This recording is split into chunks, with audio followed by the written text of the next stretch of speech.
بسم الله الرحمن الرحيم. اليوم 27 من تاريخ اليوم، يوم الاثنين.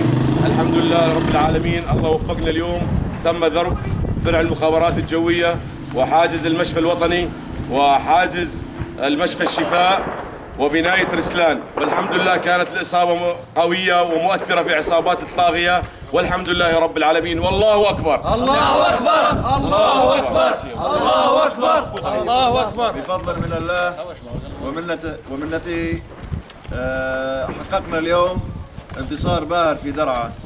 ضربنا فرع المخابرات الجوية وحاجز المشفى الوطني وبناية رسلان.